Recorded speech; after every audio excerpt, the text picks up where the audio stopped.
자, 우리가 한자를 하다 보면 이런 기호들이 있습니다.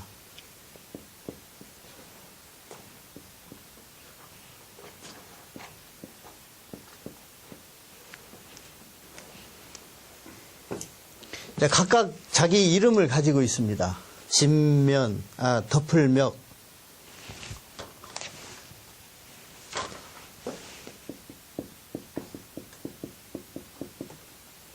진면, 쌀포,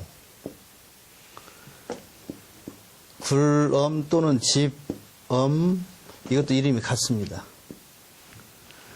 자, 이렇게 한자는 각각 자기 고유한 이름을 가지고 있는데, 문제는 이 글자를 덮을멱 하나로 그냥, 이 글자는 비교적 알 수가 있겠는데, 뭐 이런 글자들, 쌀포자들, 이런 글자들을 그 하나의 개념만 가지고 있으면 다른 글자들을 아는데 장애가 됩니다.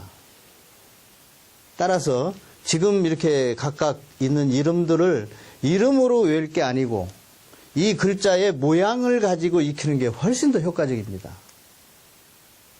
우리가 이걸 쌀포자라고 하는데 쌀포자가 이렇게 입구자와 만나면은 글귀 구가 되고, 그 다음에 아까 우리가 했던 사사로 사자를 쓰면은 구부러질 구가 됩니다. 따라서 이게 뭔지를 아는 게 중요하지, 이것이 쌀포자다라고 그냥 그 글자의 이름, 구럼, 덮을멱 이렇게 외워서는 이 글자들이 가지고 있는 숨은 의미를 알기가 좀 어렵습니다. 그래서 지금부터는 이런 글자들의 모양을 가지고 익히는 모양의 의미를 살펴보도록 하겠습니다. 자, 위에 있는 이 세 개는 의미가 똑같습니다. 자, 덮는다라는 개념은 우리가 옛날 어릴 때 보면 그 학교에서 늦게 돌아오면 아랫목에다가 밥그릇을 하나 놓고 거기다가 이불을 덮어놓거나 또는 밥상을 차려놓고 보자기로 덮어놓는, 내내 그냥 이렇게 덮는다라는 개념입니다.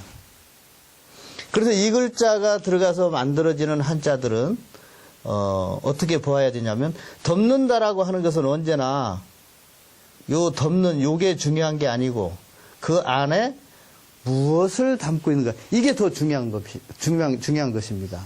왜냐하면 중요한 것이기 때문에 그걸 덮어놓는 거죠. 그래서 이 글자가 쓰였다. 그러면 이 글자 안에 있는 것이 훨씬 이것보다 더 중요하다. 중요하기 때문에 덮어놓았다. 이렇게 생각을 해야 됩니다. 근데 우리는 그냥 덮는 것만 생각하고 만다는 것이죠. 집면자도 마찬가지입니다. 내용이 똑같은데 이 집은 이렇게 우리가 살고 있는 기와집처럼 인위적으로 잘 지어진 구조물을 뜻합니다. 자, 좌변에 있는 덮을멱자가 그냥 보자기와 같은 걸로 덮었다면, 집이라고 하는 것은 뭔가 이렇게 구조물을 만들어서 사람이 살게 되는 그런 그 구조물을 말합니다. 근데 이 글자도 마찬가지입니다. 자, 우리가 한번 생각을 해볼까요? 우리가 집을 왜 짓죠? 겉모양을 화려하게 하기 위해서 집을 짓는 것은 아니고, 대체로 우리가 집을 짓는 이유는 방을 쓰기 위해서입니다. 방을 비롯한 여러 가지 공간을 활용하기 위해서 우리가 집을 짓습니다. 따라서 이 글자도 우리가 볼 때는 언제나, 자, 이게 집면자다. 그러면은 이 공간이 필요하고 그 공간이 더 중요하다. 언제나 이것을 잊어서는 안 됩니다. 말하자면 덮을멱, 집면, 이 글자들은 그 안에 무엇을 담고 있는가가 더 중요하다. 쌀포자 똑같습니다. 이것은 덮을멱자의 위의 간격을 좁히고 우측에 있는 휙을 더 길게 했을 뿐이지 내용은 똑같습니다. 자, 무엇을 쌌다. 이 안에 있는 요것이 무엇이냐, 이게 중요하다는 거. 그 다음에 물건을 싸기 위해서는 요것이 부드러워야 된다. 이런 몇 가지 사실들을 종합적으로 이해를 해야 복합적으로 이해를 해야 이런 기호들이 들어있는 한자를 만날 때에 자연스럽게 풀어낼 수가 있습니다. 그 다음에 이 아래에 있는 이 기호, 아래에 있는 이 기호들은 위에 있는 기호와 연관지어서 생각을 해야 됩니다. 예를 들어서 요 덮었다고 하는 것은 좌측, 우측을 완전히 덮었다라는 개념입니다. 그래서 빈틈이 없이 덮었다. 이런 개념. 그 다음에 요 기호를 여기다 비유해 보면 요것은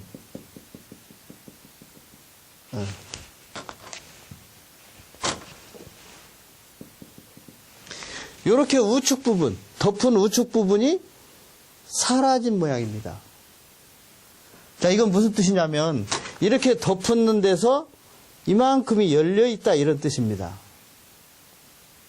그래서 이 글자를 가져다가는 뭘로 쓰냐면 옛날 왕조 시대에는 신하들이 벼슬을 하면 지금처럼 연봉을 주거나 월급을 주는 게 아니고 어느 지역 하나를 툭 떼어서 이렇게 줍니다. 그걸 우리가 봉지라고 이렇게 합니다. 봉지.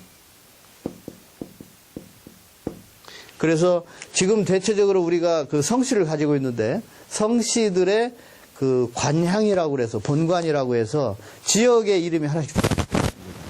그게 바로 무엇냐면 우리 수조 할아버지가 나라에 벼슬을 해서 그 지역을 공지로 받았다. 이런 이야기. 그걸 나타내는 게 우리 성씨 앞에 붙어 있는 저 같으면 풍양조가니까 풍양이라고 하는 지명이 바로 그걸 말합니다. 그런데 그렇게 땅을 바꿔보면 그 땅은 영역이 굉장히 넓습니다. 예를 들어서 뭐 용인시를 받았다, 고양시를 받았다. 이건 뭐 울타리를 칠 수가 없습니다. 바로 이 구럼, 지범하는 요 사인은 바로 그 봉지처럼 개방된 어떤 영역 이런 것을 나타냅니다.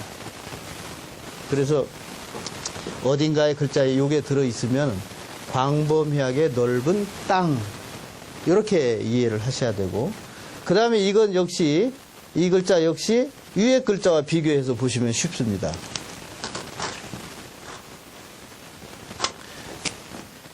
자, 요게 이제 집면자인데 집을 왜 면이라고 하냐면 왜 우리말에 모면하다, 일기를 면하다 라고 하는 개념입니다.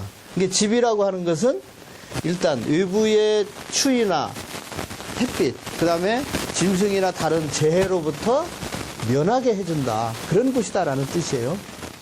이 집면자에다가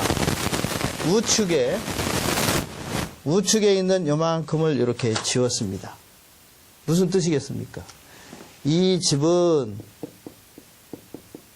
사사로운 사적인 공간 이런 뜻이고 우측이 이렇게 열려 있는 것은 비교적 출입이 자유로운 공적인 공간 이런 뜻입니다. 그래서 관공서나 또는 호텔처럼 이런 그런 그 시설처럼 사람들의 출입이 비교적 자유로운 그런 공간을 나타낼 때에 요 기호를 씁니다.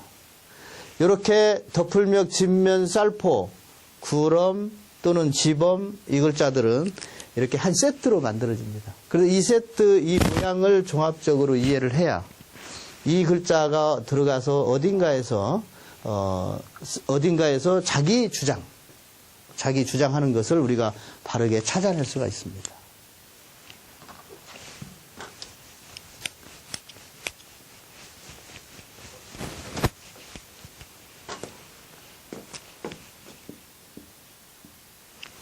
이 글자는 입구자입니다. 입구자를 이용해서도 한자를 만드는데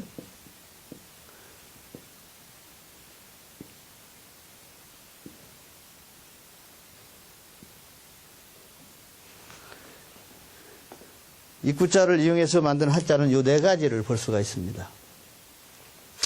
자, 이 글자는 입구자에서 위에가 열린 모양입니다. 위에가 열린 모양. 그래서 이 글자는 입 벌릴 감 이런 뜻과 이런 소리를 가지고 있습니다. 자, 무슨 뜻이냐면 그릇이라고 하는 것은 언제나 대체적으로 위가 열려 있습니다. 그래서 열린 위로 음식이 간다. 그래서 위로 이렇게 입이 벌려 있기 때문에 그 벌린 입으로 음식이 간다. 그래서 그 음가가 감입니다. 우리가 그릇을 만드는 이유는 거기다 뭔가를 담으려고 하는데 대체적으로 그릇의 특성은 위가 열려 있다. 그래서 그 위에다가 열린 입을 통해서 음식을 담는다. 그런 내용을 그대로 이렇게 나타냈다고 볼 수 있습니다.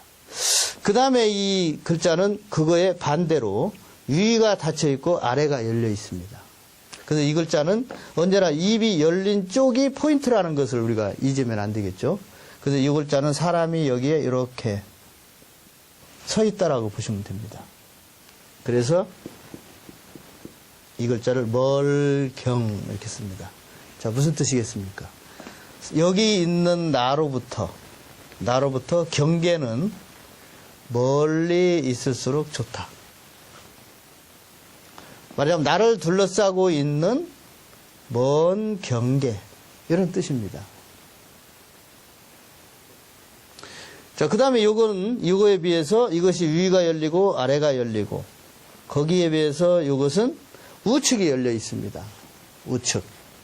그래서 요 글자는 우측이 열린 요 글자는 상자방이라는 뜻과 음가를 가지고 있는데 이건 무엇을 의미하냐면 옛날 우리 그 가구에서 서랍 이렇게 빼고 닫고 하는 그 서랍의 모양입니다.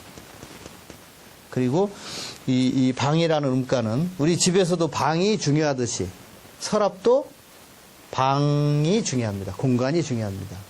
그 공간을 나타내는데 그 상자라고 하는 것은 바로 방처럼 우리 집의 방처럼 네모 모양이다 그런 뜻입니다. 그 다음에 이 상자에는 우리가 서랍을 만드는 건 반드시 거기다가 뭔가를 이렇게 담기 위해서 상자를 만들죠. 바로 이 글자는 이것이 모양을 중시해서 상자라고 했다면 이것은 기능을 중시해서 여기다가 상자에는 뭔가를 감춘다, 담는다. 그래서 이 글자를 감출해 이렇게 씁니다. 자, 이것은 입구라고 하는 네모진 것을 전제로 하고 그 입의 어느 쪽, 쓰고자 하는 쪽. 같은데 여기에 차이가 있습니다. 상자방은 여기가 90도 각졌고 이것은 여기가 비교적 이렇게 둥글게 그려져 있습니다. 그래서 이 각진 것은 바로 상자라고 하는 네모졌다라고 하는 이런 걸 나타내기 위함이고 여기를 비교적 이렇게 둥글게 하는 것은 감춘다는 기능을 나타내기 위한 거다. 그리고 상자를 방이라고 하는 것은 원래 고대로부터 하늘은 둥글고 땅은 네모지다.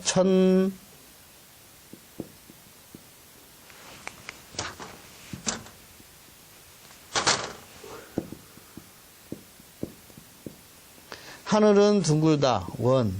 땅은 네모지다. 방. 사람은 각이다. 그래서 원방각이라는 말을 우리가 천지인 대신 쓰기도 합니다. 바로 방이라는 것은 이런 뜻입니다. 땅과 같다. 둥근 땅과 같다. 그래서 여기서 우리가 그 집에 가서 쓰는 방이든지 이게 상자를 방이라고 그러는 것들은 전부 땅의 개념으로부터 가져온 것이다. 이렇게 이제 그 모양을 가지고 만드는 한자들을 이렇게 살펴보았습니다. 이런 것들도 하나하나 외울 때는 억지로 외워야 되지만 우리가 이렇게 흐름을 가지고 이해하고 그 도형의 특성을 잘 이해하면 비교적 한자를 또 쉽게 이렇게 배울 수가 있습니다. 여기까지 하시죠.